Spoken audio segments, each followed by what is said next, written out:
Why do I advocate for loving the hell out of yourself, literally? Is because if we do not apply love to all the places that we fear subconsciously, we're always going to be on the defensive. We're always going to have pockets of insecurity that cause us to guard against another human being in suspicion. Why we have to love the hell out of ourselves. And I'm talking about the kind of love that we would deem appropriate for God. Why we have to give ourselves that same love that we would give to God in worship, we need to give to ourselves, is to love the hell and the fear and the insecurity out of our subconscious, where the guilt and the shame and the condemnation lurks in the shadows.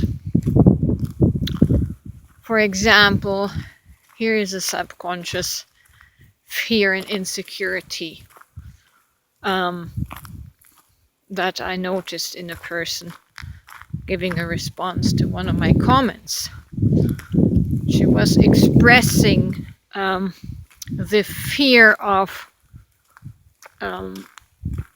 Lucifer, or the devil in the Bible, wanting to be like God, and as a consequence in the story, he was booted out of heaven because he wanted to be like God.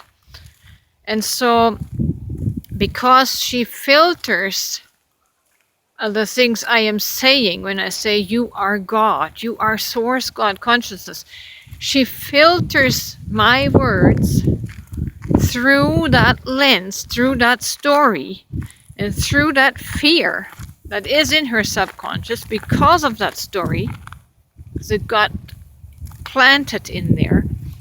She filters my words through that fear of owning the identity of God, of source consciousness, and she's afraid to equate herself with God's source consciousness because of that subconscious programming, because of that story about a prideful devil daring to have the aspiration to be like God. But when you think about it, what is so evil and so bad of wanting to be like God, wanting to be of the qualities and character of God? What makes it evil is our ego distorting it through a lens of arrogance that interprets it like, I'm going to be more than God, I'm going to be greater than God. Well, that is pride and arrogance.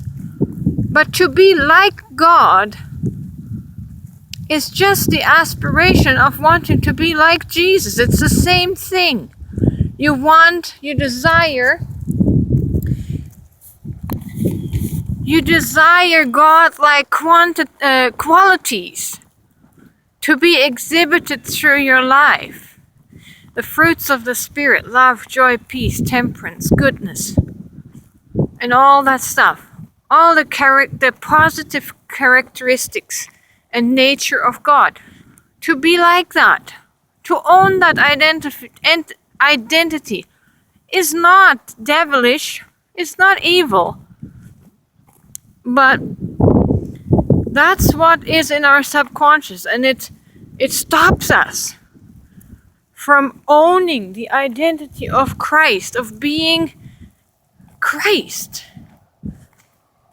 Right? So that's the big difference. That's why I say you have to give yourself the love that you would give to an omnipotent God outside of you. You have to give that love to yourself to count yourself worthy of that love, to drive out these subconscious fears and insecurities. Yeah. And after all, what you do to self is what you do to God. And what you do to God is what you do to self. Because it's all one. Your soul is God. Yes, your soul is the God spark, is the God consciousness. You can own it. Don't fear it. Don't fear it.